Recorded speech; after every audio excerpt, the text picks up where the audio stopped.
पर ऐसा क्यों होता है, दो अलग अलग कुंडलियां जब मिलती हैं, मान लो शादी होती है, उसके बाद में उनके बीच में बाधाएं आ जाती हैं। शास्त्रों में तो ये कहा गया है कि बच्चे का जन्म के समय जो नाम पंडित जी निकालें उसको केवल कुंडली में लिखना चाहिए। क्या ऐसे भी कोई योग बनते हैं किसी के कुंडली में कि ऐसा हो कि इस व्यक्ति को बैठे बैठे मिलेगा, बैठे बैठे कभी कुछ ज्यादा मेहनत नहीं करनी पड़ेगी, लग्जरी लाइफ जिएगा, ऐसा भी कुछ होता है? अगर आप प्रश्न कुंडली को लगन कुंडली की तरह देख रहे हो तो निश्चित है कि आप कभी सही प्रश्न कुंडली से आंसर कर ही नहीं सकते। प्रश्न कुंडली से आपकी प्रोडक्शन नहीं होगी, लेकिन आपके जो प्रश्न है उनका जवाब और उनका समाधान बताया जा सकता है। ये 100% निश्चित। सर, अगर हम कुंडली को और डीप में समझे तो कुछ ग्रह उसके नीच के, कुछ ग्रह ऊंच के जो होते हैं, वो किस तरह होते हैं?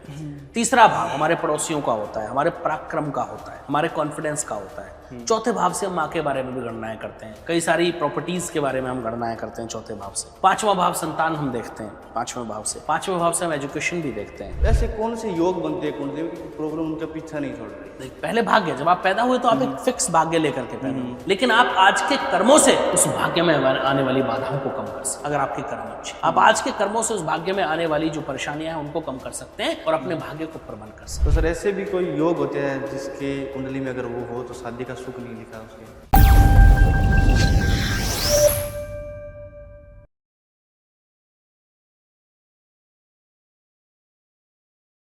नमस्कार दोस्तों, एक बार फिर स्वागत है एक और बेहतरीन पॉडकास्ट के अंदर। मैं विकास पारिक और आप देख रहे हैं एक्स टॉक। सो आज हम बात करने वाले ज्योतिष के उस रहस्य की जो काफ़ी लोगों के समझ से बाहर है या फिर काफ़ी लोग जानते भी नहीं हैं। जी हाँ दोस्तों, क्या हमारी किस्मत पहले से डिसाइड होती है? क्या हमारे जीवन में आने वाली जो समस्याएं हैं, जो घटनाएं हैं, वो हम पहले से ही देख सकते हैं? और क्या जो ग्रह हैं, नक्षत्र हैं, वो वास्तव में हमारे जीवन को प्रभावित करते हैं? इन्हीं सब पर चर्चा करेंगे। इन्हीं सब पर चर्चा करने के लिए हमारे स्पेशल जो गेस्ट है एस्ट्रोलॉजर अंकित त्यागी सर, जो कई वर्षों से ज्योतिष विद्या, नक्षत्र और आध्यात्मिक नॉलेज का अध्ययन कर रहे हैं और एक्सपर्ट भी है। सो स्वागत करते हैं उनका। Welcome sir. बहुत आभार आपका और सभी दर्शकों को मेरा जय श्री राम। बहुत बहुत धन्यवाद सर आने के लिए। सबसे पहले तो बहुत आभार। तो सर, सबसे पहले मैं जानना चाहूँगा एस्ट्रोलॉजी के बारे में, ज्योतिष के बारे में, कि ज्योतिष क्या है? ज्योतिष क्या है, बड़ा प्रश्न है और आजकल कई लोग पूछ भी रहे हैं प्रश्न। पिछले 2-3 पॉडकास्ट में इस पर चर्चा हुई, बड़ी गहनता से हुई है। ज्योतिष क्या है, अगर मैं सरल शब्दों में कहूँ, अगर मैं सीधे शब्दों में कहूँ तो आपकी जिंदगी में कब क्या होने वाला है वो बताने की एक विद्या है, वो जानने की एक विद्या है, वो पता करने की एक विद्या है। मतलब कोई व्यक्ति अपने बारे में जान सकता है अपना फ्यूचर, 100% जान कि सकता है। क्या घटनाएं घट सकती है हमारे इसमें कोई दो मत 1% भी नहीं है, 100% ऐसा संभव है। अच्छा। ये सत्य है। लेकिन अब यहाँ पर कई चीज़ें आ जाती हैं कि ज्योतिष को प्रेजेंट कैसे किया जा रहा है, वो बहुत महत्वपूर्ण विषय हो जाता है। हाँ। आज की डेट में मैं देख रहा हूँ ज्योतिष को जादू की तरह प्रेजेंट कर रहे हैं लोग, कोई मिरेकल की तरह प्रेजेंट कर रहा है, कोई कहता है मैं आप मेरे सामने बैठिए मैं सब बता दूंगा। पहले तो मैं एक बड़ा स्पष्ट दर्शकों को कर दूं, जो कुंडली आपकी होती है, जो जन्म कुंडली होती है, उसमें जो ग्रहों के कॉम्बिनेशंस होते हैं, नक्षत्रों की गणनाएं होती हैं, दशाएं होती हैं, अंतरदशाएं होती हैं, ट्रांजिट होते हैं, उन सब की स्टडी से एक लगभग आकलन किया जा सकता है कि ये समय ऐसा रहने वाला है। एग्जैक्ट क्या होगा ये संभव नहीं है बताना। अच्छा, ये संभव नहीं है? ये कभी भी संभव नहीं था। और जितने लोग बता रहे हैं वो मनगढ़ंत कहानियां हैं। ठीक है। फॉर एग्जाम्पल, मैं आपकी कुंडली देख रहा हूँ, मुझे लग रहा है कि 2 वर्ष जो है आपके फेवरेबल नहीं है, आपके ट्रांजिट अच्छे नहीं है, आपकी दशाएं अच्छी नहीं है, अंतरदशाएं अच्छी नहीं है, ठीक है, या जो भी उस समय कुंडली में चल रहा है वो अच्छा नहीं है, तो मैं आपसे कहूंगा कि इन 2 वर्षों में आपका फाइनेंशियल डाउनफॉल हो सकता है। एग्जैक्ट आप कितने लाख के लॉस में जाएंगे, आपका बिजनेस 5 लाख का है तो वो कितने लाख का रह जाएगा, या कितना बढ़ेगा कितना घटेगा, वो बताना कभी संभव नहीं है। तो पहले तो ये ज्योतिष नहीं है, हमें समझना है, दर्शकों को समझना है। ठीक है। ज्योतिष केवल और केवल ज्योतिष को हमें एक मार्गदर्शन की तरह लेना चाहिए, एक मैप की तरह लेना चाहिए। हम कहीं जाते हैं तो हम गूगल मैप का इस्तेमाल करते हैं। क्यों करते हैं? ताकि हमें सही रास्ता मिल जाए, रास्ता मिल सके, शॉर्ट रास्ता मिल जाए और हम आसानी से कम समय में बिना ज्यादा बाधाओं के अपनी मंजिल तक पहुंच पाए। बस यही ज्योतिष है, केवल यही ज्योतिष है, ये समझ लो। ज्योतिष 2 तरह की होती है, एक होती है गणित, एक होती है फलित। अच्छा। जब हम पारंपरिक जो है पुरानी परंपराओं की बात करते हैं, जिस समय हमारे ऋषियों मुनियों ने ज्योतिष की जो है खोज करी, या ज्योतिष उस समय अस्तित्व में आई, तो उस समय ज्योतिष गणित रूप में थी। गणित माने गणनाएं। गणनाएं। ज्योतिष का जो आधार है वो हमारे वेदों से है, हमारे शास्त्रों से है, हमारे पुराणों से है। और वहां क्यों बनाया गया ज्योतिष? ब्रह्मांड की गणनाएं करने के लिए। अच्छा। ये नासा तो आज है 100-200 साल से, उससे पहले कुछ था? नहीं था। नासा से पहले भी ज्योतिष था। हाँ, और हमें उस समय भी पता था कि पृथ्वी सूर्य के चारों तरफ घूमती है। हमें उस समय भी पता था कि पृथ्वी से सूर्य की दूरी कितनी है। हमें उस समय भी पता था कि चंद्रमा की सतह खुरदरी है, प्लेन नहीं है, चिकनी नहीं है। हमें उस समय भी पता था कि मंगल भूमि पुत्र है, जब दुनिया में किसी को नहीं पता था। जब पंडित जी आते हैं घर पे पूजा कराते हैं तो एक मंत्र बोलते हैं, ओम ब्रह्मा मुरारी त्रिपुरांतकारी भानु शशि भूमि सुतो बुधस्य गुरु शुक्रो शनि राहु के तब सर्वे ग्रह शांति करा भवंतु। इसमें हम मंगल की बात करते हैं, भूमि सुत कहते हैं, भूमि पुत्र कहते हैं। ठीक है? क्यों कहते हैं? क्योंकि मंगल भूमि का पुत्र है। ये हम कब कह रहे थे? हजारों साल पहले, जब दुनिया में कोई नहीं कह रहा था, तब हम ये बात कह रहे थे। आज नासा कह रहा है, आज एस्ट्रोनॉमी की जो बाकी की गणनाएं हैं, आज की जो साइंस है वो कह रही है कि एक समय पे कोई एक बहुत बड़ा उल्कापिंड पृथ्वी से टकराया और पृथ्वी का एक हिस्सा टूट के अलग हो गया और वही मंगल बना। आज की साइंस ये कह रही है। हाँ, बिल्कुल। हम तो हजारों सालों से ये कह रहे हैं। तो सोचिए कितनी पुरानी विद्या है ज्योतिष। तो उस समय एक गणित था। ठीक है? ब्रह्मांड की गणनाएं करने के लिए हम इस्तेमाल करते थे। उन्हीं गणनाओं से धीरे धीरे फलित ज्योतिष का प्रारूप जो है वो आया। और आज ज्योतिष दो रूपों में मौजूद है, गणित, एक फलित। अब बहुत सारे ज्योतिष तो आज की डेट में दुनिया में ऐसे मौजूद है कि जिनको गणित आता ही नहीं, केवल फलित आती है। ऐसे बहुत लोग हैं भाई। मैं निश्चित रूप से कह रहा हूं, वो अपने भविष्य से तो खिलवाड़ कर ही रहे हैं, और जो लोग उनके पास जा रहे हैं उनके भविष्य से भी खिलवाड़ हो रहा है। ये ध्यान रखना है आपको। जिसको गणित नहीं आती वो फलित कर ही नहीं सकता। जिसको आधार ही नहीं पता वो क्या करेगा जीवन में? बिल्कुल सर। पंचांग तक पढ़ने नहीं आते लोगों को भाई। मैं तो डंके की चोट पे कहता हूं, पंचांग के 5 अंग लोगों को नहीं पता। तिथिवार नक्षत्र योग करण, पंचांग के 5 अंग होते हैं, इसलिए उसको पंचांग बोला गया है। और जिस पर पूरा ज्योतिष टिका है, लोगों को पता ही नहीं है होरा सिस्टम कैसे काम करता है। लोगों को पता ही नहीं है ग्रहों की गणनाएं कैसे होती हैं। केवल कुंडली देखेंगे और फलित करना शुरू कर देंगे। अरे बंद कीजिए आडंबर भाई, बंद कीजिए लोगों को बेवकूफ बनाना, कोई आवश्यकता नहीं है इसकी। पहले गणनाएं सीखो। जब तक आपको गणित नहीं आएगा तब तक आप फलित कर ही नहीं सकते, ये असंभव है। क्यों आज भी मैं इतनी प्रोडक्शंस करता हूं, सारी सत्य होती हैं? हाँ, बिल्कुल। क्यों होती हैं? कोई जादू नहीं है मेरे पास, गणनाएं, कोई मेरे पास कोई दूरबीन नहीं है जिससे मुझे दिख जाता है सब। क्या है? गणनाएं हैं। और मेरी नहीं, बाकी बहुत सारे ज्योतिष हैं जिनकी सत्य होती हैं। हाँ, क्योंकि वो गणनाएं करते हैं, वो रिसर्च करते हैं, वो मेहनत करते हैं। उन ज्योतिषियों में से नहीं है वो लोग कि 4 वीडियो इसकी देखी, 4 उसको देखी, मिक्स करके अपना कुछ बना के बेच दिया मार्केट में। ये सब बंद होना चाहिए। बिल्कुल। और ये डेफिनेट है कि जिस दिन लोगों ने समझ लिया उस दिन ऐसे ज्योतिषियों को भागने की जगह नहीं मिलेगी।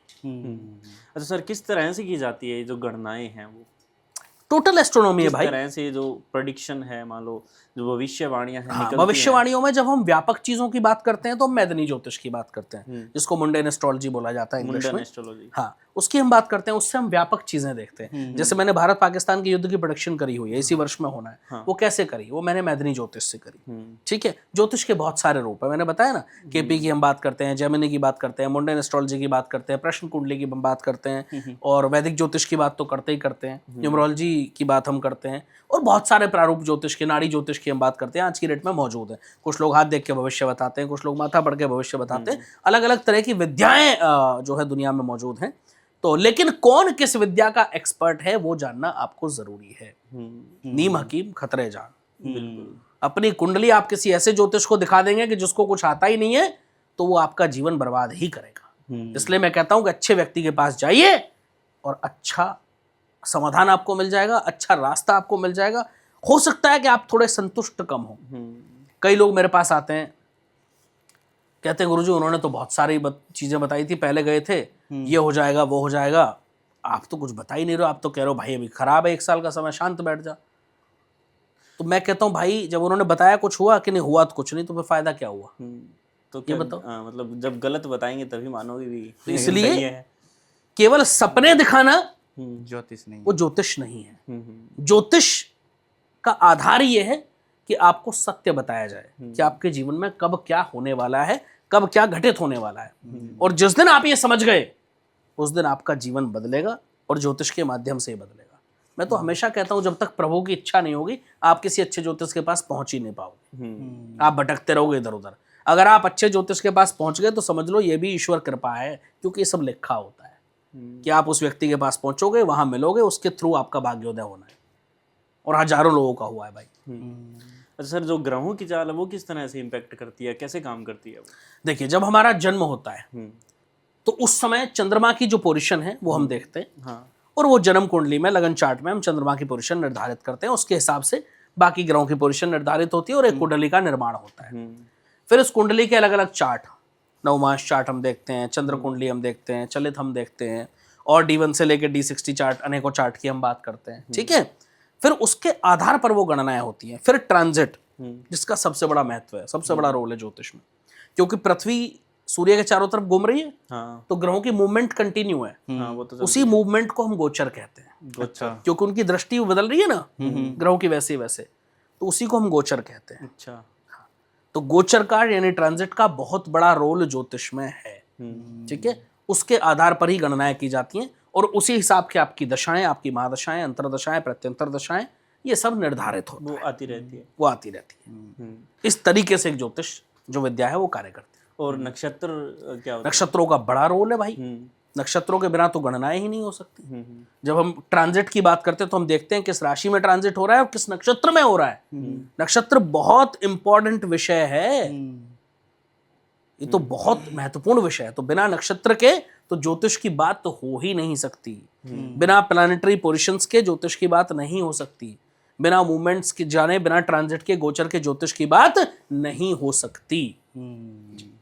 तो सर, जैसे आपने बताया कि कुंडली के लिए ये चीज़ें इंपॉर्टेंट है। अगर कोई व्यक्ति के पास वो चीज़ें नहीं है, जैसे डेट ऑफ बर्थ कईयों के पास नहीं होती है या उन्हें पता नहीं होता है, तो उसकी कुंडली किस तरीके से बनाई जा सकती है? ज्योतिष में एक कॉन्सेप्ट है जिसको हम प्रश्न कुंडली बोलते हैं। अच्छा, उसके माध्यम से। और बड़ा महत्वपूर्ण कॉन्सेप्ट है वो, ज्योतिष का एक बड़ा महत्वपूर्ण अंग है।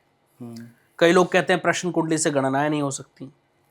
मैं कहता हूं कि प्रश्न कुंडली से निश्चित रूप से गणनाएं हो सकती हैं। प्रॉब्लम कहाँ है? प्रॉब्लम यहां है कि लोग प्रश्न कुंडली को भी एक लगन कुंडली की तरह ही देखते हैं, जबकि दोनों को देखने का तरीका बिल्कुल अलग है। पर्सन कुंडली और लगन कुंडली अलग अलग दोनों का देखने का तरीका अलग है। अच्छा। हाँ, ग्रह वही होंगे, नक्षत्र वही होंगे, गणनाएं वही होंगी, लेकिन दोनों की गणनाएं करने का जो तरीका है वो बिल्कुल डिफरेंट है और लोग यही नहीं समझते। अगर आप प्रश्न कुंडली को लगन कुंडली की तरह देख रहे हो तो निश्चित है कि आप कभी सही प्रश्न कुंडली से आंसर कर ही नहीं पाओगे। अच्छा। प्रश्न कुंडली से आपकी प्रोडिक्शन नहीं होगी, लेकिन आपके जो प्रश्न है उनका जवाब और उनका समाधान बताया जा सकता है। ये 100% निश्चित है, इसमें कोई दो मत नहीं। ठीक है। लेकिन प्रश्न कुंडली पढ़नी आनी चाहिए। प्रश्न कुंडली अपने आप में एक अलग विद्या है, बहुत बड़ी विद्या, समुद्र है। ठीक है। कई लोग, अब मैं बात करूं लगन कुंडली में, तो लगन कुंडली में छठे भाव के चंद्रमा को बहुत अच्छा नहीं मानते हम, लेकिन वही प्रश्न कुंडली की बात करूं तो छठे भाव का चंद्रमा बड़ा अच्छा माना गया है। अच्छा। अब लोगों को पता ही नहीं है। लोग जैसे लगन कुंडली देखते हैं वैसे प्रश्न कुंडली देखते हैं, इसलिए गड़बड़ हो जाती है। इसलिए लोग कहते हैं कि प्रश्न कुंडली से एग्जैक्ट चीजें नहीं निकलती। मैं कहता हूं कि 100% निकलती हैं। अच्छा सर, जो ट्रांजिट होता है, जब भी किसी भी ग्रह का ट्रांजिट होता है, तो लोगों की जो राशियां होती है उनके ऊपर उनका प्रभाव क्यों पड़ता है? मैं कहता हूं छोड़िए राशियां, पूरी पृथ्वी के जितने लोग हैं सबके ऊपर प्रभाव पड़ता है। लेकिन वो क्यों किसी भी पड़ता है? राशि को, मैं बता रहा हूं क्यों पड़ता है। ठीक है। फॉर एग्जाम्पल अभी 2 जून को, आज तो खैर 5 जून है, 5 जून 2 जून को बृहस्पति का गोचर कर्क राशि में, कर्क राशि में बृहस्पति उच्च के हो गए। ठीक है। अब वो कर्क राशि में आए तो उनकी जो दृष्टि है वो तो अलग अलग राशियों पर पड़ेगी, अलग अलग भावों पर पड़ेगी। फॉर एग्जाम्पल कोई कुंडली कर्क लगन की है, हाँ, ठीक है, और वहां बृहस्पति का गोचर हुआ, हाँ, तो जो बाकी भाव है कुंडली के वहां पर भी उनकी दृष्टि तो पड़ेगी ना। दृष्टि तो पड़ेगी। कुंडली में दृष्टियों का बड़ा महत्व है। शनि की दृष्टि, मंगल की दृष्टि, बृहस्पति की दृष्टि और बाकी ग्रहों की भी दृष्टि। सातवीं दृष्टि तो हर ग्रह की होती है ज्योतिष की हम बात करें। बाकी ये 3-4 ग्रह हैं, 3 ग्रह हैं जिनको 3-3 दृष्टियां दी गई हैं। ठीक है। तो इनकी जो दृष्टि है उसका बड़ा महत्व होता है। तो इनकी जहां जहां दृष्टि पड़ेगी और ये जिस जिस भाव में उस कुंडली में गोचर करेंगे वो भाव इंपैक्ट होगा उस दृष्टि से भी और उनके गोचर से भी, और उससे ही सब सारी दुनिया की जो चीजें हैं वो इंपैक्ट होती हैं। ठीक है। चाहे वो लगन कुंडली की बात हो, चाहे वो प्रश्न कुंडली की बात हो। हर व्यक्ति के, हर राशि के व्यक्ति के अलग भाव में बृहस्पति गोचर कर रहे हैं, ठीक है, ये तो निश्चित है। तो किसी किसी को इसका बेनिफिट मिल किसी जाता को है, बहुत अच्छे रिजल्ट मिलेंगे, किसी को हो सकता है खराब भी थोड़ा नुकसान मिल जाता है। बिल्कुल। और फिर जब भविष्यवाणियां निकलती है तो मान लो कोई देश है जी, हम इस तरह जो प्रेडिक्शन है वो कैसे निकालते हैं कि फाउंडेशन चार्ट, वो जो नॉर्मल मान लो कोई भी देश है उसके ऊपर ही उसका प्रभाव कैसे पड़ता है? किसी भी कंट्री की जब हम प्रोडिक्शन करते हैं तो हम उसका फाउंडेशन चार्ट निकालते हैं। फाउंडेशन चार्ट अलग हाँ, यानी उस कंट्री का जो उदय है वो कब हुआ। जैसे अगर हम भारत के फाउंडेशन चार्ट की बात करें, हम लेते हैं 15 अगस्त 1947, 47 रात को 12 बजे नई दिल्ली, क्योंकि इस समय हम आजाद हुए, तो एक नए कंट्री का, एक नए भारत का उदय हुआ। उदय हो गया। उससे पहले जो भारत था उसमें पाकिस्तान भी था, अब यहाँ से अलग हो गया भारत, समझ रहे हो। वहां से हम वो फाउंडेशन चार्ट निकालते हैं और हर कंट्री का फाउंडेशन चार्ट अवेलेबल है। तो उस फाउंडेशन चार्ट को हम लेते हैं, उसके हिसाब से फिर हम गणनाएं करते हैं। मुंडेन एस्ट्रोलॉजी की हेल्प हम उसमें लेते हैं, बाकी और बहुत सारे सिद्धांत ज्योतिष के हैं जिनको हम अप्लाई करते हैं, तब जा करके किसी देश की या किसी पर्टिकुलर जो है जगह की बात हम करते हैं और वहाँ की गणनाएं करते हैं। तो फिर जो भी एस्ट्रोलॉजी के अंदर उपाय दिए जाते हैं या जो भी इतने सालों से जो वेदों में मंत्र आए हैं, जो मंत्र, वो उनमें इतनी शक्तियां कैसे होती है और वो इतना इम्पैक्ट कैसे करते हैं जब भी हम उनका जप करते हैं? आपने बड़ी बात करी मंत्र की, पहले मैं उसका जवाब दे देता हूँ भाई। मंत्रों में तो इतनी शक्ति है कि जिसका वर्णन करना संभव नहीं है। एक मंत्र ही होता है, जब ब्राह्मण वो मंत्र पढ़ते हैं, पंडित जी मंत्र पढ़ते हैं और भगवान को बुला लेते हैं पूजा में, ठीक है, भगवान का आगमन होता है वहाँ। समझ रहे हो कैसे होता है? मंत्रों से। और वो भी संस्कृत में ही होते हैं। हाँ, क्योंकि वेद जो भाषा है वो संस्कृत ही है भाई, इसलिए संस्कृत में होते हैं। वेद भाषा संस्कृत है, ठीक है। तो मंत्रों में तो अथाह शक्ति है। मंत्र अपने आप में संपूर्ण ब्रह्मांड को कहीं ना कहीं समेटे हुए हैं, अगर मैं इस तरह से कहूँ। और मंत्रों में इतनी ताकत है, वो एक एक मंत्र का एक एक शब्द इतना साइंटिफिक है कि जिसका वर्णन करना शायद संभव नहीं है एक आम इंसान के लिए। आप महामृत्युंजय मंत्र की बात करो, ऋग्वेद में उसका वर्णन मिलता है कि मृत्यु पे भी विजय प्राप्त करने वाला मंत्र। ओम त्र्यंबकम यजामहे सुगंधिम पुष्टिवर्धनम उर्वारुकमिव वंदनात् मृत्योर्मोक्ष्यमामृतात्। जो मंत्र मृत्यु पर भी विजय प्राप्त कर ले उसको महामृत्युंजय मंत्र क्यों कहा गया? क्योंकि मंत्रों की ताकत असीमित है। तो मंत्रों के बारे में तो जितनी चर्चा करी जाए उतना कम है और उतना ही समय कम पड़ जाएगा। लेकिन मंत्रों को लेकर के कोई संशय कभी हो ही नहीं सकता है, क्योंकि वो जो मंत्र हैं वो साक्षात वेदों से निकले हैं, शास्त्रों से निकले हैं, पुराणों से निकले हैं। और वेद, शास्त्र, पुराण कभी गलत हो ही नहीं सकते। हाँ बिल्कुल। और जो उपाय दिए जाते हैं एस्ट्रोलॉजी के, जो उपाय की बात हम कर लेते हैं, देखो उपाय में भी कई तरह के उपाय हैं। एक तो उपाय होते हैं जो आपको ईश्वर से जोड़ते हैं, जो आपको आपकी परंपराओं से जोड़ते हैं, वो उपाय वास्तव में काम करते हैं। एक उपाय होते हैं जो आपको शॉर्टकट्स दिए जाते हैं, ये चुटकी बजा लो भाग्य बदल जाएगा, ये तेज पत्ता जला लो भाग्य बदल जाएगा। ये सब मूर्खतापूर्ण उपाय हैं, इसका ज्योतिष से कोई लेना देना नहीं है। ये सिर्फ और सिर्फ व्यूज बटोरने के लिए कार्य किया जाता है। ये असल ज्योतिष है ही नहीं, ये असल ज्योतिष बिल्कुल भी नहीं है। क्या उपायों का नेगेटिव इफेक्ट भी पड़ सकता है व्यक्ति के ऊपर अगर कोई गलत उपाय करें? अगर उपाय गलत हैं और वो इस तरह के उपाय हैं जिससे किसी का अहित हो रहा है, तो मैं कहता हूं कि नेगेटिव इफेक्ट ही पड़ेगा, पॉजिटिव पड़ेगा ही नहीं। पॉजिटिव पड़ेगा ही नहीं। उपाय ऐसा होना चाहिए जिससे किसी का क्षणिक मात्र भी अहित ना हो, किसी को दुख ना पहुंचे। अगर आपके उपाय करने से किसी को इतना सा भी कष्ट हो रहा है तो उस उपाय का कोई फायदा नहीं है। आप उल्टा अपने भाग्य में दुख ढो रहे हो। आप दुखों को इनवाइट कर रहे हो, आप परेशानियों को इनवाइट कर रहे हो। ये 100% सत्य है, इसमें कोई दो राय नहीं, ये समझना है। हाँ। तो उपायों के नाम पर जो ये परोसा जा रहा है आजकल सोशल मीडिया पर, ये बिल्कुल गलत है। अगर आप कोई भी उपाय ऐसा देखते हैं कि जो आपको आपकी शास्त्रीय परंपराओं से या पद्धतियों से न जोड़ता हो, तो उस उपाय को करने से हमें बचना चाहिए। बिल्कुल। तो सर लगन की अगर हम बात करें, लगन को हम डीप में समझे तो क्या चीज है लगन? लगन आपका शरीर है। अच्छा। लगन जो है कुंडली का, वो आपकी बॉडी है, ठीक है, आपका पूरा शरीर है। और लगन का बड़ा इंपॉर्टेंट रोल है कुंडली में।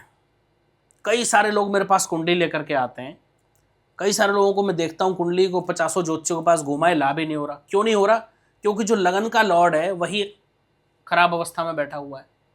कई लोग भाग्येश के उपाय बताएंगे, पंचमेश के बताएंगे, एकादशेश के बताएंगे, सबके कर्मेश के बता देंगे, सबके उपाय बता देंगे, लगन को इग्नोर कर देते हैं। मैं कहता हूं भाई सबसे पहले लगन के लॉर्ड को देखो। लगन आपकी कुंडली का सबसे महत्वपूर्ण स्थान है। It is like a head of the family. और अगर हेड ऑफ द फैमिली कमजोर पड़ जाए तो पूरी परिवार कमजोर पड़ जाता है। वैसे ही अगर लगन मजबूत नहीं है तो पूरी कुंडली भी आपकी मजबूत मत मानो आप। तो लगन को मजबूत करना, लगन के लॉर्ड को मजबूत करना जीवन में सबसे ज्यादा आवश्यक है ज्योतिष में। ठीक है, तो लगन का जो लॉर्ड है उसको मजबूत करो, प्रोवाइडेड डिपेंड करता है कि वो लगन का लॉर्ड कहाँ बैठा है, कौन है, हमें शुभ फल दे रहा है, अशुभ फल दे रहा है। उसके लिए आपको किसी एक योग्य ज्योतिष की आवश्यकता पड़ेगी। उसके लिए आपको किसी अच्छे ज्योतिष के पास एक बार जाना पड़ेगा। तो सर भाव की अगर बात करें, हाउसेस हमने सुना है 12 होते हैं, तो वो क्या दर्शाते हैं कुंडली के अंदर? कुंडली का हर भाव आपके जीवन में किसी न किसी चीज से जुड़ा हुआ है। अच्छा, जैसे लगन की बात अभी मैंने करी, लगन आपका शरीर है और आपकी कुंडली का इंपॉर्टेंट भाग है। दूसरे भाव की मैं बात करूं कुंडली की, तो आपके परिवार का भाव है जिसको कुटुंब भाव बोला जाता है। अच्छा, आजकल की ज्योतिष की भाषा में उसको धन भाव भी बोलते हैं। पहले ऐसा मानते थे कि हमारा परिवार ही हमारा धन है, तो उसको परिवार का भाव कहा गया। आज की डेट में उसको धन का भाव की दृष्टि से भी हम देखते हैं। तीसरा भाव हमारे पड़ोसियों का होता है, हमारे पराक्रम का होता है, हमारे कॉन्फिडेंस का होता है। चौथे भाव से हम माँ के बारे में भी गणनाएं करते हैं, कई सारी प्रॉपर्टीज के बारे में हम गणनाएं करते हैं चौथे भाव से। पांचवा भाव संतान हम देखते हैं पांचवें भाव से। पांचवें भाव से हम एजुकेशन भी देखते हैं। पांचवें भाव से हम संतान सुख भी देखते हैं कई बारी। छठे भाव से हम रोग देखते हैं, शत्रु देखते हैं। ठीक है, और छठे भाव से कई गणनाएं हो जाती हैं। 7th हाउस से हम शादी देखते हैं। 7th हाउस से हम बिजनेस पार्टनरशिप्स देखते हैं। 7th हाउस से हम आपके पार्टनर के जो चीज़ें हैं उनका काफ़ी हद तक आकलन किया जा सकता है। अष्टम भाव से हम बहुत सारी चीज़ें देखते हैं। अष्टम भाव वैसे तो बहुत खराब भाव माना गया है, मृत्यु का भाव भी बोलते हैं लोग, बीमारी का भाव भी बोलते हैं। लेकिन जब तक अष्टम, द्वादश, जो 12वां भाव है, द्वादश भाव, ठीक है, और छठा, इन तीनों की गणनाएं ना हो तब तक इस बारे में प्रोडिक्शन नहीं करनी चाहिए, बचना चाहिए। नवम भाव की बात करें तो भाग्य का स्थान है। ठीक है, 10वें भाव की बात करें तो पिता का स्थान है, कर्म का स्थान है। 11वें भाव की बात, अच्छा यहाँ खूबसूरती देखिए आप ज्योतिष की। ज्योतिष में आप जब 1 से लेकर के 12 भावों की बात करते हैं तो कितनी खूबसूरती से सजाया गया है।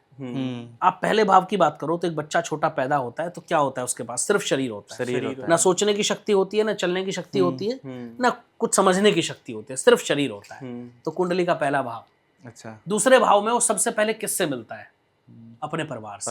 तो कुंडली का दूसरा भाव। तीसरे भाव में वो थोड़ा बड़ा होता है, उसके अंदर कॉन्फिडेंस आता है, पराक्रम आता है, वो जानने लगता है मेरे आसपास कौन लोग हैं। तो पड़ोसियों का भाव है, पड़ोसियों का, ठीक है, पराक्रम का भाव है। चौथे की जब बात करें तो माँ का भाव है, सुखों का भाव है, समृद्धि का भाव है। अच्छा, माँ से सबसे पहले बच्चा सीखता है। अच्छा, थोड़ा बड़ा होता है बच्चा तो उसको पता भी लगता है क्या चीज मेरे लिए अच्छी है, क्या खराब है, किन चीजों से मेरे लिए सुख है, ये दुख है। वो चौथा भाव है। फिर एजुकेशन की बात आती है, 5वां भाव। ठीक है, क्योंकि माँ ही पहले प्रथम पाठशाला माँ होती है बच्चे की। वहां से निकला 4th हाउस से तो 5th हाउस में गया, यानी एजुकेशन की बात आ गई। फिर छठे भाव में वो जानता है कौन मेरे मित्र हैं, कौन मेरे शत्रु हैं, कौन मेरे लिए अच्छा है, कौन खराब है। फिर सप्तम की बात करते हैं, जहां जाके उसका करियर, पार्टनरशिप डिसाइड होती है, शादी डिसाइड होती है। फिर अष्टम की बात करते हैं। अब अष्टम की बात करते हैं तो थोड़े बहुत दुख, कष्ट, कोई सडन चेंजेस लाइफ के, वो सब वो एक्सपीरियंस करता है। फिर नवम भाव की बात आती है जहां भाग्य की बात होती है, क्योंकि फिर भाग्य पर डिपेंडेंट हो जाता है आदमी काफी हद तक। लेकिन उसके बाद 10वां भाव, कर्म भाव से पहले भाग्य भाव आ रहा है। तो भाग्य में जो नहीं था वो तो होना ही है, लेकिन उसके बाद कर्म दिया गया कि आप अच्छे कर्म करोगे तो भाग्य को भी बदल सकते हो। अच्छा, ये खूबसूरती देखिए आप। उसके बाद कर्म भाव आया 10वां भाव। फिर 11वां भाव आता है जिसको हम लाभ का घर देख कहते हैं, गेन, प्रॉफिट्स। वो कब आएंगे? जब आप भाग्य में भी होगा और मेहनत भी करेंगे। तो दोनों भाव पहले आए, फिर 11वां भाव आया कुंडली में, वहां से हम लाभ देखते हैं। और फिर 12वां भाव जो मोक्ष का भाव है, यानी पूरे जीवन की जर्नी पूरी करके इंसान चला गया। कितनी खूबसूरती से डिजाइन किया गया है, सुनने में भी इतना इंटरेस्टिंग लगता है। हर चीज ज्योतिष में पढ़ने वाला होना चाहिए ना, एक्सप्लेन करने वाला होना चाहिए। एक एक चीज इतनी साइंटिफिक है कि जिसका वर्णन नहीं किया जा सकता। और ये जब बनाया गया होगा तो कितनी गणनाएं की होगी। हमारे ऋषि मुनियों ने हजारों साल की तपस्या इस पर लगा दी। आसान थोड़ी था भाई, आसान तो नहीं, इतना आसान नहीं था उस समय, इतनी टेक्नोलॉजी नहीं थी। फिर भी पूरे ब्रह्मांड की गणनाएं एक पंचांग में समेट देना, एक ज्योतिष के अंदर समेट देना, ये कितनी बड़ी बात थी, बहुत बड़ी बात है। और मैं तो कहता हूं कि सनातन था, सनातन है और सनातन ही रहेगा। क्यों कहता हूं मैं? क्योंकि सनातन ही दुनिया का आधार है। एक समय था जब पूरी दुनिया सनातनमयी ही थी, और फिर वही होगा, अंत सनातन ही होगा। तो सर, कर्म बड़ा या भाग्य? अभी मैंने वही समझाया कि भाई कर्म और भाग्य दोनों जुड़े हुए हैं। पहले भाग्य, जब आप पैदा हुए तो आप एक फिक्स भाग्य लेकर के पैदा हुए, लेकिन आप आज के कर्मों से उस भाग्य में आने वाली बाधाओं को कम कर सकते हैं अगर आपके कर्म अच्छे हैं। आप आज के कर्मों से उस भाग्य में आने वाली जो परेशानियां हैं उनको कम कर सकते हैं और अपने भाग्य को प्रबल कर सकते हैं। तो दोनों का इक्वली रोल है। मैं हमेशा कहता हूँ 50% आपके कर्म और 50% आपके ग्रह नक्षत्र दोनों मिलकर के आपके जीवन का निर्धारण करते हैं, इसलिए दोनों को अच्छा रखो। कर्म अच्छे रखने बहुत ज्यादा आवश्यक हैं। सर, अगर हम कुंडली को और डीप में समझे तो कुछ ग्रह उसके नीच के, कुछ ग्रह ऊंच के जो होते हैं वो किस तरह होते हैं? देखिए, हर ग्रह कुछ एक राशि में नीच का होता है, एक राशि में उच्च का होता है, ठीक है, वो तो बड़ा कॉमन है, ठीक है, इसमें कोई बहुत बड़ी साइंस नहीं है। लेकिन इसका ये तो इम्पैक्ट जो होता है मैं बता रहा हूँ, ये तो एक बेसिक ज्योतिष जो पढ़ते हैं वो सब जानते हैं कि कौन सा ग्रह कहाँ उच्च का होता है, कहाँ नीच का। जैसे मैंने अभी कहा कि बृहस्पति कर्क राशि में आगे तो उच्च के हो गए 2 जून से, ठीक है, तो ये सब ग्रह होते हैं, उसमें कोई बहुत बड़ी चीज नहीं है। लेकिन ये हमें यहाँ देखना बहुत जरूरी है कि ग्रह उच्च का है नीच का है।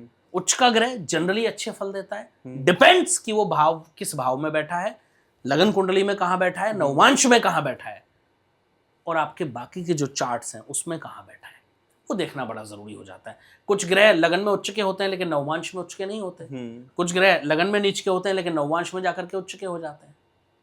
तो वो सारी गणनाएं करना बड़ा आवश्यक है। उसके बाद ही किसी कुंडली के एक कंक्लूजन पर हम पहुंच सकते हैं और एक व्यक्ति को सही मार्ग दिखा सकते हैं। और जैसे एस्ट्रोलॉजी में एक चीज ये भी है कि जो स्पेसिफिक जो तिथियां हैं उनके ऊपर शुभ कार्य किए जाते हैं, जैसे भाई तिथि, वार, नक्षत्र, योग, करण, अभी मैंने 5 चीजें बताई आपको पंचांग की, उनमें तिथि पहली है, ठीक है, तो बिना तिथि की गणना के तो कुछ हो ही नहीं सकता। हाँ, बिल्कुल। तिथियों पर ही हमारा पूरी गणनाएं टिकी हैं। ज्योतिष की एक एक गणना तिथि, वार, नक्षत्र, योग और करण से ही तो होती है। तो पंचांग तो आधार है, ये 5 अंग है, ये तो आधार है ज्योतिष का। इसके बिना ज्योतिष की परिकल्पना भी नहीं किया जा सकती है, संभव ही नहीं है। तो जब भी कोई बड़ा मंदिर है या अपने घरों में भी करते हैं तो अमावस्या या पूर्णिमा को हवन किए जाते हैं। हम बिल्कुल देखते हैं भाई, तिथियों का बड़ा महत्व है हमारे जीवन में। मैं कहता हूँ कोई भी अच्छा कार्य करो तो पंडित जी से पूछ करके करो, वो बता देंगे किस तिथि में, किस वार में, किस नक्षत्र में, किस योग में, किस करण में वो कार्य आपको करना चाहिए ताकि आपका कार्य सफल हो। जब हम रामायण काल की बात करते हैं तो भगवान श्री राम जब बाण छोड़ते हैं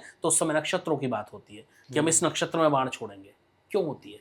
क्योंकि इतना इम्पैक्ट इन चीजों का होता है हमारी लाइफ पे। हम जो कार्य करते हैं अगर वो सही समय पर, सही तिथि में, सही वार में, सही नक्षत्र में किया जाए तो निश्चित रूप से उसका जो रिजल्ट होगा वो आपके फेवर में होगा। और वहीं अशुभ तिथि, अशुभ वार या अशुभ नक्षत्र में कर लिया गया तो उसके रिजल्ट आपके विपरीत होंगे। तो वहीं से मुहूर्त निकलता है। बिल्कुल, वहीं से मुहूर्त निकलता है, वहीं से मुहूर्त शब्द का आगाज होता है। तो सर, आपने बहुत सारी कुंडली एनालिसिस की होगी। हाँ, कई हजार लगभग। क्या इससे भी कोई योग बनती है किसी के कुंडली में कि ऐसा हो कि इस व्यक्ति को बैठे बैठे मिलेगा, बैठे बैठे कभी कुछ ज्यादा मेहनत नहीं करनी पड़ेगी, लग्जरी लाइफ जिएगा, ऐसा भी कुछ होता है? बिल्कुल होता है भाई, मैं उसी पर आ रहा था। बिल्कुल बैठे बैठे मिल जाए वो तो संभव नहीं है किसी को भी, लेकिन कुछ लोग अपने पूर्व जन्मों के कर्म लेकर के पैदा होते हैं। कुछ क्या, सभी प्रारब्ध तो सब लेकर के पैदा होते हैं। कुछ के बहुत अच्छे कर्म होते हैं तो व्यक्ति कैसे घर में जन्म ले लेता है जहां उसको कुछ करने की आवश्यकता नहीं। अच्छा, फॉर एग्जाम्पल किसी एक बच्चे ने अंबानी के घर में जन्म लिया तो आपको लगता है कि उसको कुछ करने की जरूरत है, लेकिन पढ़ाई उसको भी करनी है, शिक्षा उसको भी चाहिए, क्योंकि आगे जाके उसको व्यवसाय संभालना है। बिल्कुल सर। तो ऐसा नहीं कि वो बिना पढ़ा रहे तो कामयाब हो जाएगा, नहीं, वो तो जो व्यवसाय चला रहा है पीढ़ियों को डुबो देगा वो। कराया मिला है तो उसको संभालने के लिए भी तो बिना कुछ करे मिल जाए ऐसा नहीं है। हाँ, किसी के प्रारब्ध बहुत अच्छे हैं तो कम मेहनत में मिल जाएगा, किसी के प्रारब्ध खराब हैं तो ज्यादा मेहनत में मिलेगा। बस ये अंतर है, मिलना सबको है। कर्म करोगे तो उसका फल तुम मिलेगा। भगवान कृष्ण ने तो गीता में कहा था कर्म करो, फल की इच्छा मत करो, फल छोड़ दो मेरे ऊपर। तो इसलिए मैं कहता हूं कर्म जरूर करिए और अच्छे करिए।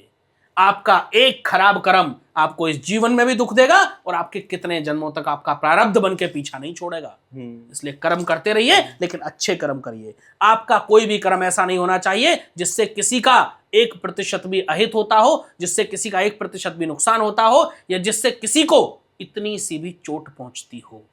अगर आपका ऐसा कोई कर्म है तो मैं विश्वास के साथ कह रहा हूं आप जीवन में सुख से जी ही नहीं पाएंगे। अगर सुख से जीना है तो अपने कर्मों को अच्छा कर लो। सर, जो तंत्र है वो क्या एस्ट्रोलॉजी से ही निकला है? तंत्र ज्योतिष का पार्ट नहीं है, लेकिन तंत्र हमारे शास्त्रों का पार्ट है। तंत्र शास्त्र की हम बात करते हैं, बाकायदा एक शास्त्र है हमारा तंत्र शास्त्र। तो तंत्र नहीं है ऐसा नहीं कहा जा सकता, लेकिन तंत्र के नाम पर जो ठग विद्या चल रही है इसका मैं खंडन करता हूं पूरी तरह। तंत्र के नाम पर जो आडंबर चल रहे हैं आजकल, ये वशीकरण के नाम पर, इन सब के नाम, ये सब ढोंग है, सब पाखंड है। मेरा चैलेंज है जितने वशीकरण करने वाले बैठे हैं, जिसमें दम है मेरा वशीकरण करके दिखा दो। लेकिन होता तो है, ये करने वाले नहीं बचे हैं, करने वाले है ही नहीं। पहली चीज तंत्र शास्त्र का ज्ञान ही नहीं है लोगों को। आप बिठाओ ना मेरे सामने, आप बहुत सारे पॉडकास्ट करते हाँ, हैं हम तो करते हैं। तांत्रिक लोगों के साथ, कभी बिठाओ मेरे सामने, मैं पूछूंगा कहाँ से क्या पढ़ा है। कुछ नहीं पढ़ा। कई लोग तो पढ़े लिखे ही नहीं है, पढ़ा क्या होगा, और बिना पढ़ाई के कुछ नहीं होता जीवन में। केवल आडंबर करने से कभी कुछ नहीं होगा। लेकिन अगर मान लो जो चीज़ें आती है ये तंत्र में, वशीकरण अगर करना है किसी का, तो वो क्या, कौन से मंत्रों से, कैसे, किस तरह से देखो, होता है? मैं तंत्र शास्त्र का ज्ञाता नहीं हूँ आप भाई, नहीं करते हो, लेकिन आपने मैं तंत्र शास्त्र जाना मैंने जरूर पढ़ा होगा नहीं इसके है। बारे नहीं, मैंने तंत्र शास्त्र बहुत ज्यादा नहीं पढ़ा है, और जिस विषय का मैं एक्सपर्ट नहीं हूँ उस पर मैं ज्यादा चर्चा करता नहीं हूँ। मेरी एक्सपर्टीज जिस विषय में है मैं उसी पर चर्चा करना पसंद करता हूँ, और होना भी वही चाहिए। कोई भी एक व्यक्ति हमेशा सभी चीजों में एक्सपर्ट नहीं हो सकता। नहीं हो सकता। भाई डॉक्टर, आप एक डॉक्टर, एक बच्चा जब MBBS करता है, MD करता है, वो डॉक्टर बनता है, उसमें भी स्पेशलाइजेशन देखनी होती है उसको। कोई बच्चा हार्ट का है, कोई बच्चा ENT, ईयर नोज थ्रोट देख रहा है, कोई लंग्स देख रहा है, ठीक है, कोई किडनी का स्पेशलिस्ट है, कोई गैस्ट्रो का है, आपका लिवर इंटेस्टाइन ये देख रहा है, कोई हड्डियों का है, जबकि डॉक्टरी तो सबने पढ़ी। तो वैसे ही ज्योतिष में भी अलग अलग विषय हैं। तो तंत्र शास्त्र एक विषय है, अच्छा विषय है, बड़ी इच्छा है कि कभी उस तरफ जाऊं, इसलिए नहीं कि मुझे कोई तंत्र करना है लोगों को, पर इसलिए कि नॉलेज मुझे नॉलेज हो, लेकिन कभी समय नहीं मिल पाया, और कभी कोई अच्छा गुरु नहीं मिला जिसको तंत्र शास्त्र का ज्यादा ज्ञान हो, तो इसलिए पढ़ नहीं पाया। इच्छा बहुत है, ईश्वर की अगर इच्छा हुई, महादेव की इच्छा हुई, तो जरूर कुछ ना कुछ रिसर्च उस पर भी करेंगे। लेकिन फिर भी इसमें जो नेगेटिव एनर्जी जो हमारे घर में होती है, उनको पहले के जो ऋषि मुनि थे मंत्रों द्वारा बांध लेते थे। वो ये सब मैं कहूँ कि भाई ऋषि मुनि बांध लेते थे, किसको बांधते थे, कैसे बांधते थे, ये एक बहुत बड़ा विषय हो जाएगा, और मैंने ऐसा कहीं पढ़ा नहीं है, टू बी वेरी ऑनेस्ट, कि भाई ऐसे किसी चीज को बांध लिया जाता था। हाँ। नेगेटिविटी आज भी जो है अस्तित्व में है, आज भी उसका अस्तित्व है। पॉजिटिविटी, नेगेटिविटी, नकारात्मक ऊर्जा और सकारात्मक ऊर्जा, इनकी बात तो हम आज भी करते हैं। और हमारी जो बॉडी होती है, इसके चारों तरफ 9 इंच का लगभग हमारा ऑरा होता है। वो ऑरा ही नेगेटिव और पॉजिटिव होता है, उसी से हमें नेगेटिव पॉजिटिव फील होता है। कई घरों में आप जाते हैं, आपको बड़ा नेगेटिव फील होता है क्योंकि वो नेगेटिविटी ज्यादा होती है। कई जगहों पर आप जाते हैं, आपको बड़ा पॉजिटिव फील होता है क्योंकि वो पॉजिटिविटी ज्यादा होती है। तो नेगेटिविटी पॉजिटिविटी दोनों होती है, और दोनों का हमारे जीवन में बहुत इंपॉर्टेंट रोल है। इसलिए मैं कहता हूँ हमेशा साफ रहो। अगर आपका आहार, आपके व्यवहार और आपका विचार शुद्ध नहीं है, तो समझ लो कि जीवन में आपका पतन होना निश्चित है। कितने बड़े बड़े लोग हैं, उनको वो भी नहीं बच पाते हैं समय की मार से। हाँ, क्यों नहीं बच पाते हैं? इसीलिए तो अपने आहार, अपना व्यवहार और अपने विचार हमेशा शुद्ध रखो, तो ईश्वर आपके साथ है।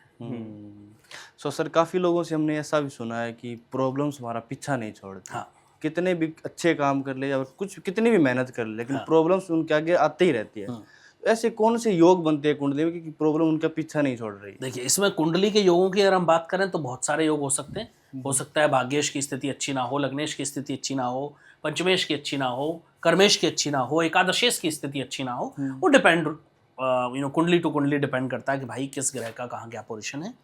लेकिन जनरली अगर हम कहें, कोई व्यक्ति कह रहा है कि मेरा परेशानी पीछा ही नहीं छोड़ रही है, तो मैं एक बात हमेशा कहता हूं, भाई जो प्रारब्ध में जो लिखवा के लाए हो वो तो काटना पड़ेगा।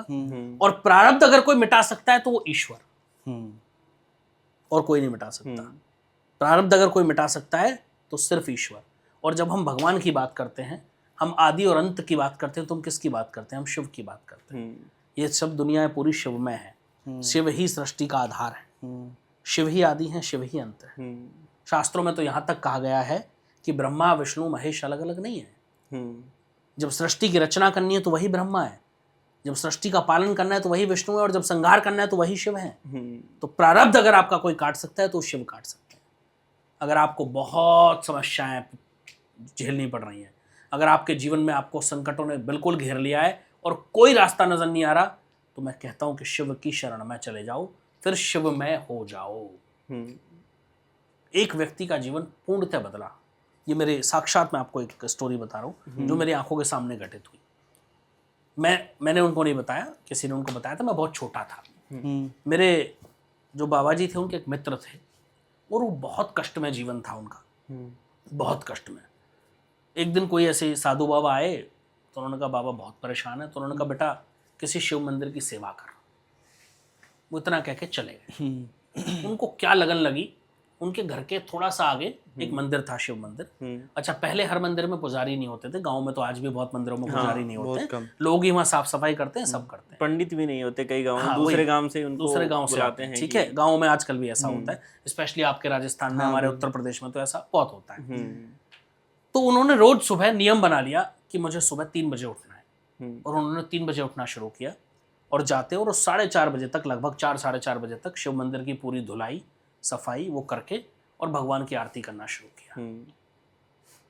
3 से 4 साल वो करते रहे, ठीक है। उनका जीवन में ऐसा बदलाव मैंने देखा है कि वो फर्श पे थे और अर्श पर पहुंचे। जिस घर में खाने के लाले पड़े हुए थे उस घर में भंडार भर गए। अच्छा। गाड़ियां खड़ी थी लेकिन छोड़ा नहीं। मृत्यु के अंतिम दिन भी, मुझे आज भी याद है जब उनकी डेथ हुई, मृत्यु के अंतिम दिन भी वो सफाई करके मंदिर की और सुबह का कार्य करके घर लौट रहे थे। घर आए, खाट पर बैठे और शिवमय हो गए। ये लीला है प्रभु की। हाँ, तो ये तो नो डाउट कि आप ईश्वर शरण में अगर जाएंगे तो आपको कमी रहेगी नहीं कभी भी।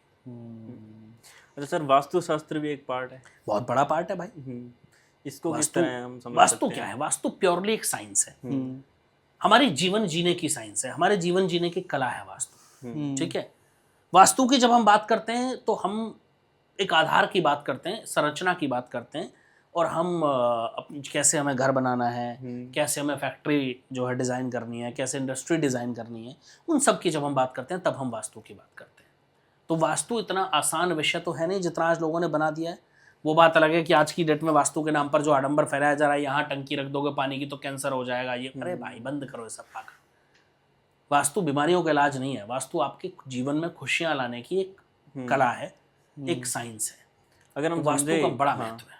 अगर हम समझे वास्तु को किस तरह से, मतलब कितनी दिशाएं होती है इसके अंदर, मेनली क्या होता है? प्रमुख दिशाएं 4 होती हैं, फिर उनको हम 16 दिशाओं में डिवाइड करते हैं। वो वास्तु का अंग है, उसमें कोई डाउट नहीं है।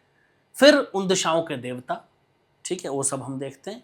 उन दिशाओं में जो 5 तत्व हैं उनकी हम बात करते हैं, जो 5 एलिमेंट्स हैं, ठीक है, जिनकी हम बात करते हैं। 5 तत्व है ना, सबको पता ही होता है, दर्शकों को पता होगा। उन 5 तत्वों की हम बात करते हैं। कौन सी दिशा किस तत्व का प्रतिनिधित्व करती है उसकी हम बात करते हैं, उसको डिवाइड करते हैं। जो फॉर एग्जांपल कोई एक दिशा, मान लो अभी मैं उदाहरण दे रहा हूँ सिर्फ हाइपोथेटिकल, कोई एक दिशा जल का प्रतिनिधित्व कर रही है और एक दिशा आग का प्रतिनिधित्व कर रही है। साउथ ईस्ट में आग होती है, ठीक है, और ऐसे प्रॉपर बात नहीं कर रहा, मैं सिर्फ उदाहरण दे रहा हूँ। अब हम जो अग्नि वाली दिशा है वहां जल की चीजें ज्यादा रख दें, आपने वहां वाटर कूलर लगा दिया, अपना आरओ लगा दिया, डिश वॉशर लगा दिया, तो डेफिनेट है कि आपकी जिंदगी में उथल पुथल हो जाएगी, परेशानी आएंगी, थोड़ी परेशानी आएगी, ठीक है। आपकी जो जल की दिशा है वहां आपने माइक्रोवेव रख दिया, वहां आपने अपना ग्रिलर रख दिया, वहां आपने किचन बना दी, तो आपके जीवन में दिक्कत आएगी, ठीक है। ऐसे एयर एलिमेंट होता है, स्पेस एलिमेंट होता है, वो सब देखना पड़ता है, ठीक है। तो इसलिए मैं कहता हूं कि जो भी करो वो दिशा देख के करो। वास्तु इतनी वास्ट साइंस है ना जिसको बहुत आसानी से नहीं समझा जा सकता। अब तो टेक्नोलॉजीज आ गई, बिल्कुल। अब तो आज तो हमारे पास हम एक एक डिग्री निकाल लेते हैं। आज तो इतनी टेक्नोलॉजी हमारे पास है, जब मैं वास्तु विजिट करता हूँ तो मैं एक एक डिग्री निकाल लेता हूँ कि कितने डिग्री पर इनका घर का मेन गेट है, कितने डिग्री पर नॉर्थ में या ईस्ट में या साउथ में या वेस्ट में क्या बना हुआ है, कमरा है, किचन है, मंदिर है, जो भी है, एक एक डिग्री हम निकाल लेते हैं। पुराने जमाने में तो ये भी संभव नहीं था। हाँ, अभी तो मेरे पास मैग्नेटिक कंपास है, एक ऑयल बेस्ड कंपास है, उनसे तो बिल्कुल एग्जैक्ट निकल जाता है। पहले तो ये पॉसिबल नहीं था, पहले ये था ही नहीं भाई। हाँ, पहले नहीं ठीक था। है, तब भी वास्तु की हम बात करते थे। और एक एक जो पुराना मंदिर है, जितने पुराने मंदिर हैं आप वहां जाइए, वो एकदम परफेक्ट बने, वो वास्तु कला का अद्भुत नमूना है। आप वहां जाइए, आपको कितनी शांति मिलती है, क्यों मिलती है? मंदिरों में क्योंकि शांति वहां मिलती का है। जो पुराने मंदिर हैं स्पेशली, हो सकता है नए मंदिर में उतनी शांति आपको ना मिले, जो पुराने हैं उनमें कितनी शांति मिलती है। क्यों मिलती है? वास्तु परफेक्ट क्योंकि उनका वास्तु उस तरह से डिजाइन किया गया है। बस, तो वास्तु अपने आप में बहुत बड़ी साइंस है। तो अच्छा, जो लोग उपाय बताते हैं वास्तु के लिए, हाँ, या आजकल बताते हैं कि पेंटिंग लगाने से घर देखो की केवल एनर्जी पेंटिंग चेंज हो लगाने जाती से है। आपकी एनर्जी चेंज हो जाए ऐसा नहीं है। वास्तु में रेमेडीज को इंपॉर्टेंस दी गई है, नो डाउट। हम चीजों को बैलेंस कर लेते हैं। हाँ। जैसे कहीं आपका, फॉर एग्जांपल नॉर्थ ईस्ट की बात करता हूँ, नॉर्थ ईस्ट आपका हैवी नहीं होना चाहिए। वास्तु में कोई भी वास्तुशास्त्री यही बात करेगा कि भाई नॉर्थ ईस्ट को जितना हो सके लाइट वेट रखो, ज्यादा उसको हैवी मत बनाओ। अगर वो हैवी रहेगा तो प्रॉब्लम आएगी। ठीक है, नॉर्थ ईस्ट को आप जो है लाइट वेट रखो, हल्का रखो, साफ रखो। वहां ज्यादा फालतू सामान नहीं पड़ा होना चाहिए, भारी सामान नहीं होना चाहिए। क्यों कहते हैं? क्योंकि वो हमारे सीधे थॉट प्रोसेस को इम्पैक्ट करता है। जिस घर के नॉर्थ ईस्ट में भारी सामान रखे होंगे, कबाड़ पड़ा होगा या वहां गंदगी रहती होगी, वहां रहने वाले व्यक्तियों का जो मेंटल जो थॉट प्रोसेस है वो बहुत क्लियर नहीं होगा, कंसंट्रेशन अच्छा नहीं होगा उनका। तो जीवन में सीधी सी बात है, वो पीछे रह जाएंगे। और जिसका थॉट प्रोसेस बहुत क्लियर हो, जिसका कंसंट्रेशन अपने काम पे ज्यादा हो, वो आगे निकल जाएगा। तो देखिए ना कैसे कनेक्टेड है चीजें, सब कुछ साइंटिफिकली कनेक्टेड है। अब कोई कहे जी मैंने तो वास्तु कराया उसके बाद जिंदगी बदल गई, नो डाउट बदलती है लोग, लेकिन कैसे बदली वो मैंने समझाया, इस तरह से बदलती है। तो वास्तु की एक ऐसी कौन सी गलती है जो लोग करते हैं जिसकी वजह से उनके पूरे घर में परेशानी आती रहती है? अभी ऐसे तो बहुत सारी गलतियां हो सकती हैं, लेकिन अभी रिसेंट का एक उदाहरण मेरे पास है। उनका वास्तु लगभग मैंने 7 साल पहले किया था। और जब उन्होंने पूछा कि उन्होंने नॉर्थ ईस्ट में एक रूम बनाया हुआ था, अच्छा, और उनके बच्चे की बेटे की शादी होनी थी, तो उन्होंने कहा ये रूम हम बेटे के लिए डिजाइन करा रहे हैं। तो मैंने कहा बहुत बड़ी गलती कर रहे हैं। नॉर्थ ईस्ट जो दिशा है वो सात्विक दिशा है। अच्छा, तो वहां आप यंग कपल्स का बेडरूम नहीं बना सकते, क्योंकि वो सात्विक हो ही नहीं सकते भाई, पॉसिबल नहीं है। सृष्टि की ऐसी ही संरचना है। तो मैंने कहा या तो उनके माता पिता भी जीवित थे, तो मैंने कहा या तो आप अपने माता पिता का रूम बना दो, क्योंकि वो तो भगवान का भजन करेंगे, 70 प्लस की एज है, और वो भजन की ही दिशा है, सात्विक दिशा है। उन्होंने कहा हम लोग रह ले, मैंने कहा नहीं आप भी मत रहना। तो उन्होंने बच्चे का न बना के अपने आप को उस रूम में शिफ्ट करा और बच्चों को दूसरी तरफ शिफ्ट कर दिया। अभी लगभग कुछ समय पहले मैं उनके यहाँ दोबारा मेरी विजिट हुई। आज वो व्यक्ति इस दुनिया में नहीं है, उनको कैंसर हुआ और खत्म हो गया। अच्छा, अब मैं ये नहीं कह रहा कि उस वास्तु से कैंसर हुआ, पहले समझ लेना भाई, ठीक है। लेकिन उस दिशा में उनको नहीं सोना था, मैंने मना किया था, नहीं माना। हालांकि मैं ये हमेशा कहता हूं कि भाई वैसे ही बहाने बन जाते हैं, ईश्वर ने ऐसे ही उनके लिखा होगा। लेकिन आपको मौका मिला था कि आप उसको सुधार सकते थे, और मैंने मना भी किया था, लेकिन नहीं माना। तो ऐसे बहुत सारी गलतियां लोग करते हैं। ठीक है, साउथ की वॉल पर जीवन में दक्षिण की दीवार पर शीशा मत लगाओ, ये मैं कब से मना कर रहा हूं। पूरे घर में कहीं शीशा लगा लो, वैसे तो वास्तु को देखकर ही लगाना चाहिए, पर साउथ की वॉल पे कभी नहीं जीवन में शीशा मत लगाना, वरना दुख और कष्ट मल्टीप्लाई होते चले जाएंगे, कई गुना बढ़ जाएंगे। और एंट्रेंस भी काफी इंपॉर्टेंट मानी जाती है। देखो साउथ की एंट्रेंस जो है उसमें कुछ जोन ऐसे हैं जहां बहुत खराब मानी गई है, कुछ जोन ऐसे हैं जहां बहुत अच्छी मानी गई है, कुछ जोन ऐसे हैं जहां एवरेज है। लेकिन मैं हमेशा कहता हूं साउथ की एंट्रेंस से बचो। बस साउथ की जो दिशा है उसको शास्त्रों में अच्छा नहीं कहा गया, तो साउथ की एंट्रेंस से हमें बचना है। नहीं बच सकते तो किसी अच्छे वास्तु वाले को बुलाओ, वो आपको बता देंगे कि वो कितने डिग्री पर है, वो S4 में आ रही है, S2 में आ रही है, S5 में आ रही है, S6, वो सब देखना पड़ता है, उसके हिसाब से बता दिया जाता है। अच्छा सर, एस्ट्रोलॉजी के अंदर जो राशियां हैं उनका आधार क्या है, वो बनी कैसे, उनके जो निशान है वो किस तरह से बने हैं? देखो राशि चक्र की हम बात करते हैं तो 1 से लेके 12 राशि का जो चक्र है वो पूरा होता है, और सब ग्रह उन्हीं राशियों में घूम रहे हैं। तो राशि ज्योतिष का आधार है, नक्षत्र राशि ये सब ज्योतिष का आधार है, और ज्योतिष शास्त्र में बड़ा व्यापक वर्णन राशियों का मिलता है। और राशि एक कहते हैं ना कि ओवरऑल एक ओवरव्यू है। फॉर एग्जांपल आपकी राशि मेष है, तो आपके जो कैरेक्टरिस्टिक्स हैं वो मेष राशि वालों की तरह ही होंगे। आपकी वृषभ है तो आपके कैरेक्टरिस्टिक्स वैसे ही होंगे। मेरी मिथुन है फॉर एग्जांपल, मुझे नहीं पता इनकी क्या है और मैं अपनी भी रिवील नहीं कर रहा हूँ। फॉर एग्जांपल मान लो मेरी मिथुन है तो मेरे कैरेक्टरिस्टिक्स जो हैं वो मिथुन वालों से मैच करेंगे। तो राशि एक आपकी ओवरऑल संरचना को दिखा देती है कि व्यक्ति लगभग इस तरह का होगा। नक्षत्र आपकी ओवरऑल संरचना को दिखाते हैं, व्यक्ति लगभग इस तरह का होगा। लेकिन बहुत बड़ा आधार है, ज्योतिष टिका ही इन सब पर है। ज्योतिष में राशि नक्षत्र की बात ना हो तो गणनाएं कैसे होंगी? जब हम ट्रांजिट गोचर की बात करते हैं तो गोचर राशियों में, नक्षत्रों में ही होता है भाई, गोचर हवा में नहीं हो रहा है, हम कैलकुलेशन वहीं से करते हैं, तो बहुत आधार है इसका। तो सर राशियों की अगर हम बात कर ही रहे हैं तो नेगेटिव भी होती है राशियां और पॉजिटिव भी नहीं, राशि कभी नेगेटिव पॉजिटिव नहीं हो सकती। मैं तो हमेशा कहता हूँ, कई लोग मेरे पास आते हैं, गुरुजी हमारी कुंडली खराब है अच्छी, मैं कहता हूँ बेटा कर्म अच्छे रखो, कुंडली किसी खराब या अच्छी नहीं होती। अच्छा, कुंडली में आज हो सकता है आपका समय खराब है, कल को इनका अच्छा हो सकता है, परसों उनका अच्छा हो सकता है, उसके बाद मेरा, ये अप डाउन जीवन का पार्ट है। खराब समय आना, अच्छा समय आना, ये सब किसी के जीवन में चलता है। देखो हर दिन के बाद रात और रात के बाद दिन आता है, वैसे ही इंसान का जीवन है, अप डाउन सबके जीवन में आते हैं। कोई व्यक्ति कहे मेरे जीवन में कभी डाउनफॉल ही नहीं आएगा, ऐसा संभव ही नहीं है। ठीक है, कोई व्यक्ति कहे कि मेरे जीवन में हमेशा परेशानियां रहेंगी, ऐसा भी संभव नहीं है। ठीक है, अगर अंधेरा हुआ है तो उजाला भी होगा, सूर्योदय जरूर होना है।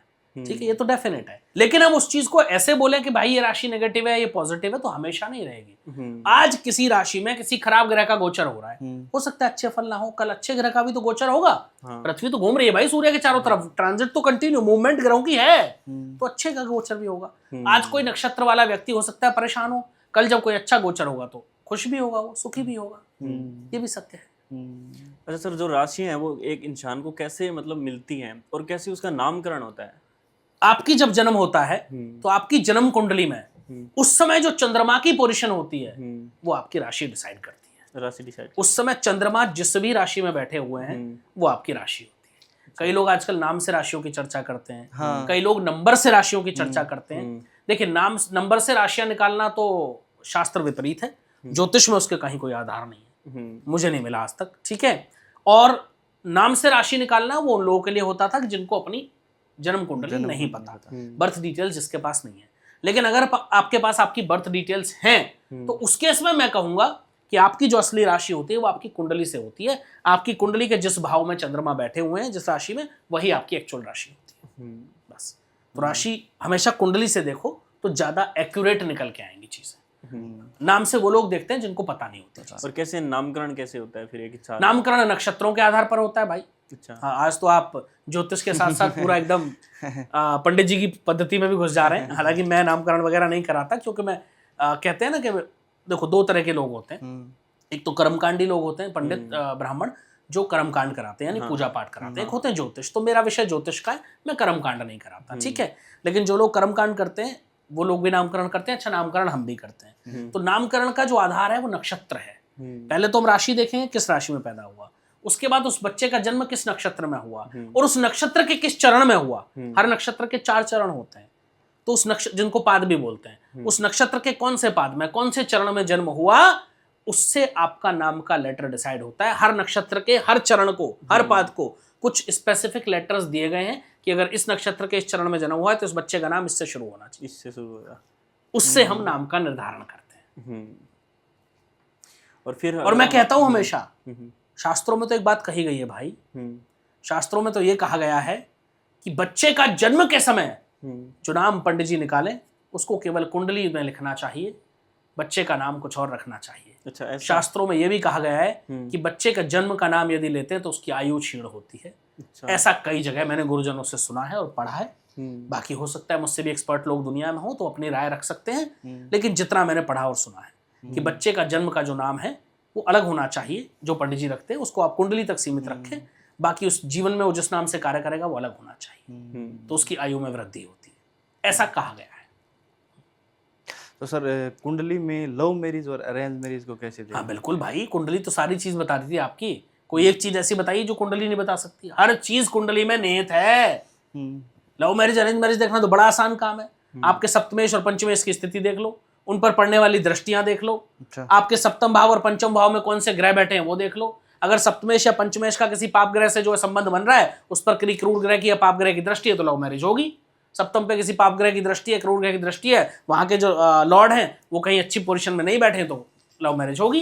अच्छा। हाँ, और आजकल तो बड़ा कॉमन हो गया ये। और मैं तो हमेशा कहता हूँ लव मैरिज करो अरेंज मैरिज करो, उससे क्या फर्क पड़ना है, लेकिन जो भी करो कुंडली मिला के करो, क्योंकि आपकी मैरिड लाइफ खराब नहीं होनी चाहिए। आफ्टर मैरिज चीजें अच्छी रहनी चाहिए, वो बहुत जरूरी है। आप लव मैरिज करो, आप अरेंज मैरिज करो, उससे कोई फर्क नहीं पड़ता, लेकिन बहुत सोच समझ के और बहुत गणनाओं के साथ करो ताकि आपके जीवन में बाधाएं ना आए और आपका जीवन खुश रहे। पर ऐसा क्यों होता है, दो अलग अलग कुंडलियां जब मिलती हैं, मान लो शादी होती है, उसके बाद में उनके बीच में बाधाएं आ जाती है? नहीं, कुंडली मिलान ढंग से लोग करते नहीं, इसलिए बाधाएं आती हैं। मैं हमेशा कहता हूँ कुंडली मिलान केवल गुण मिलान नहीं है। कुछ लोग गुण मिलाते हैं, कुंडली मिला लेते हैं, अरे वाह 27 गुण मिल गए, शादी करा दो। भाई कुंडली मिलान जो गुण मिलान है उसको हम अष्टकूट मिलान बोलते हैं ज्योतिष की भाषा में, और अष्टकूट मिलान जो है वो कुंडली मिलान का एक पार्ट है, वो संपूर्ण कुंडली मिलान नहीं है। उसके अलावा भी बहुत सारी चीजें हमें कुंडली में देखनी होती है। आम भाषा में कहूं तो दोनों बच्चों का नेचर कैसा है, आपस में तालमेल अच्छा रहेगा नहीं रहेगा, दोनों के विचार मिलेंगे नहीं मिलेंगे, फाइनेंशियल पोजीशन अच्छी रहेगी नहीं रहेगी, संतान सुख है कुंडली में या नहीं है, दोनों के जो रिश्ते हैं वो कैसे रहेंगे, ठीक है।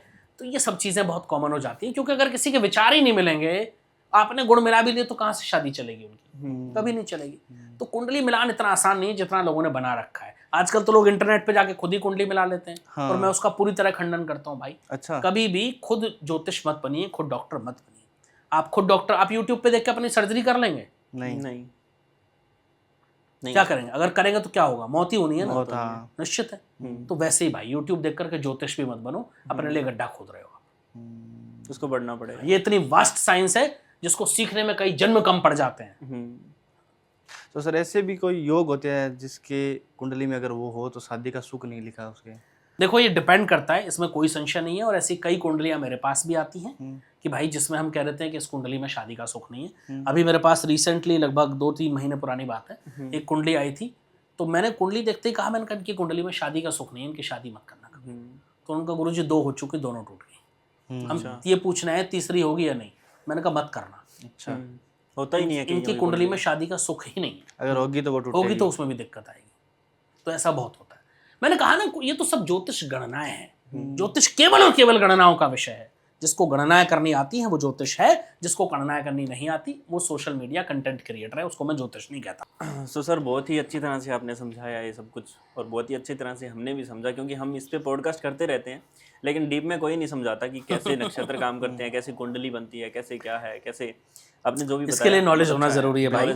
और बहुत लोगों को है, मैं तो हमेशा कहता हूँ मेरे से भी विद्वान लोग मौजूद हैं दुनिया में। मैं तो बहुत छोटा विद्यार्थी हूँ ज्योतिष का। तो आप विद्वान लोगों को अपने पॉडकास्ट में बुलाइए, इससे भी ज़्यादा नॉलेज मिलेगी। बिल्कुल सर, बिल्कुल। तो बहुत बहुत धन्यवाद सर। बहुत आभार आपका, और सभी दर्शकों को मेरा जय श्री राम।